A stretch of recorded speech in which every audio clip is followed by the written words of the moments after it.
G'day Big Lap Bible, we're Rikki and Scott from the Ginger Gypsies and we're going to talk you through our Big Lap setup. We are travelling in a 2020 Lotus Off-Grid and a 2019 200 Series Land Cruiser. Thanks, babe. The Land Cruiser is filthy at the moment, so we're not going to show you too much of that, but it has a long-range fuel tank, a GVM upgrade, and a drawer system from Black Label Storage, which has like a built-in water tank and air compressor and stuff. It's really mint, and the table when you drop down the fridge slide, it's cool as. Out here we've got the recycled mats. Highly recommend these. They're so good for just keeping all the junk away from your feet. So they're much softer on your feet than the concrete or gravel or sand like some caravan parks have. Sneaker and mat from Kids Travel Oz put us onto this, and it's so good. Easier to sweep off, and it keeps all the junk from inside out as well. Yeah, we run OME chairs, the director chairs I think they're called, with the side tables. We used to run the slouchy camp chairs, and although they're heaps more comfortable, we just found that like for eating you want to be sitting upright a bit more, so we ended up heading over to these ones, which have been really good. On the outside of the van, I don't really know, we've got tons of storage and stuff. This is disgusting. I guess, you know, you can see it because this is real life, but this is where we have our little outdoor kitchen.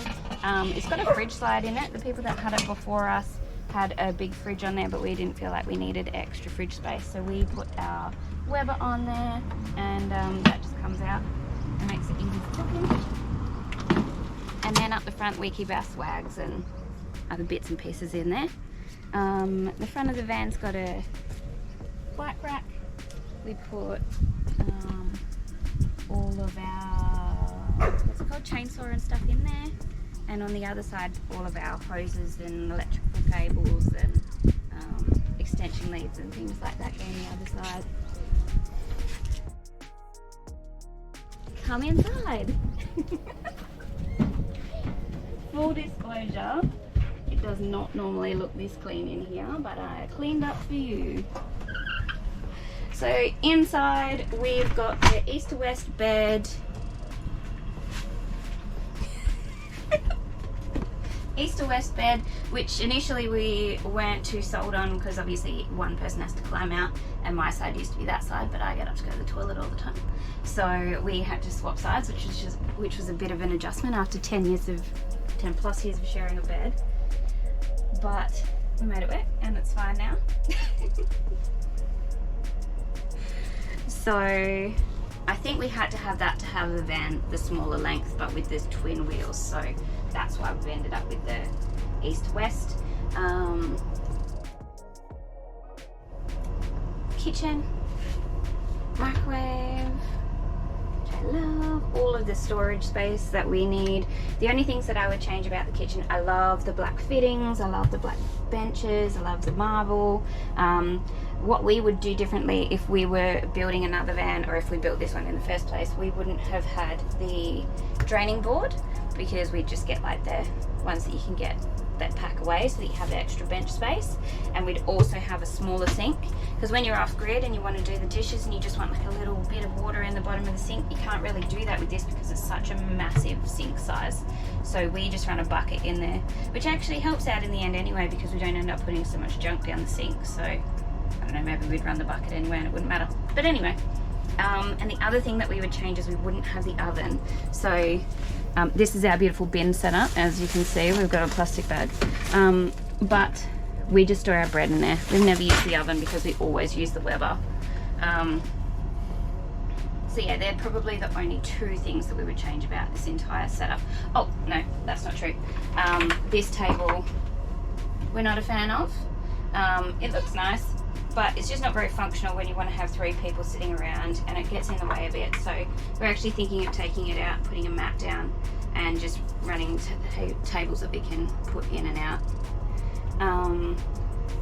Yeah, but that's that. All I love about this van that everything is storage space. So like you've got all of your cupboards and everything.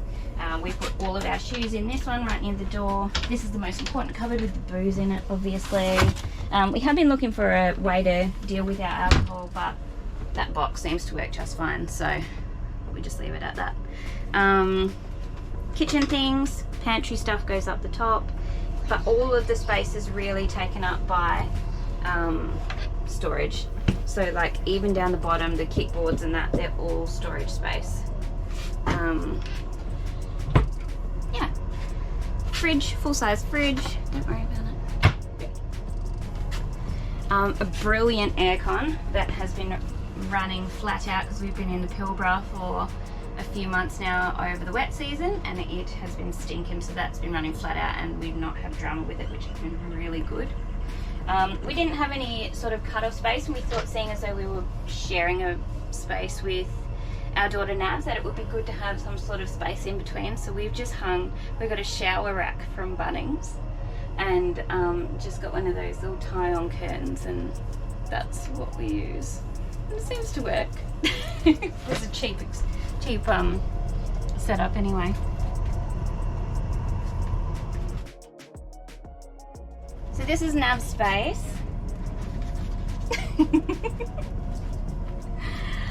So I think like every traveling family, she gets one tub of toys and colouring in books and things like that, which she keeps at the end of her bed.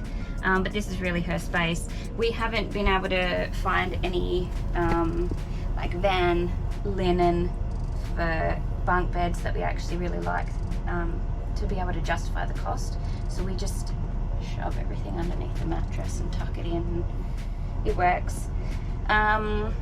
Given that we've only got the one kid, the bottom bunk has been designated to storage, so that's Starlink. We've got our winter clothes and good clothes up the back, and just other bits and pieces, bags and laptops and whatnot. These two cupboards hold all of our clothes for all three of us. So we've all got our different, another prime example of reality. Well, not really. It's not very tidy, but you know, when you've got limited space, this is what we can do. So yeah, we just make it work. We've just got tubs. Navs is probably the neatest of the lot of us, actually. But yeah, one shelf each. That's all the clothes we have for all three of us, which is an adjustment, wasn't it? Yes.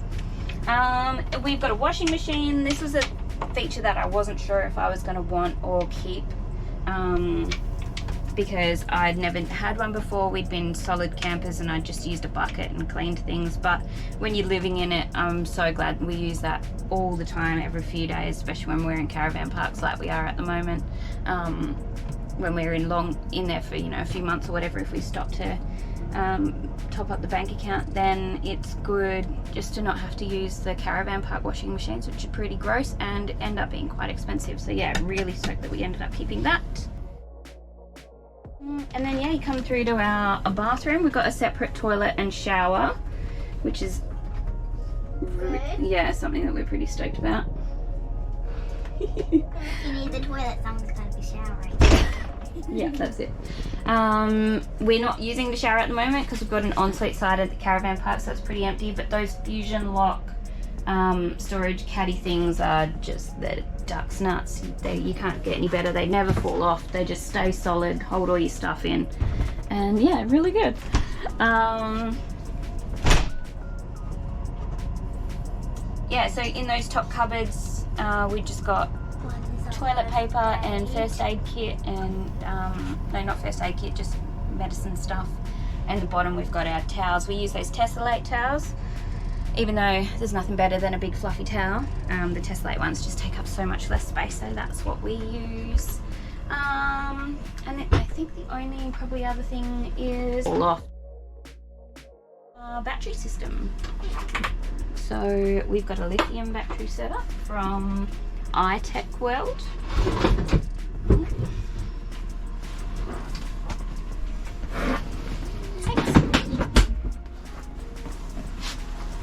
And all of that goes under here. You go, Scotty. We have a 800 amp hour lithium setup with a 3000 watt inverter. Everything's been supplied by iTech World, charging from the solar all the way down to charging from the shore power. So it's pretty good. Love it, haven't had an issue, and it's bloody amazing having that availability to go anywhere. And didn't he do a good job of making it all look neat and tidy under there? Well done, babe. Nice work. So yeah, that's us, that's our setup. Any questions, just hit us up on Instagram. Thanks for having us. Bye!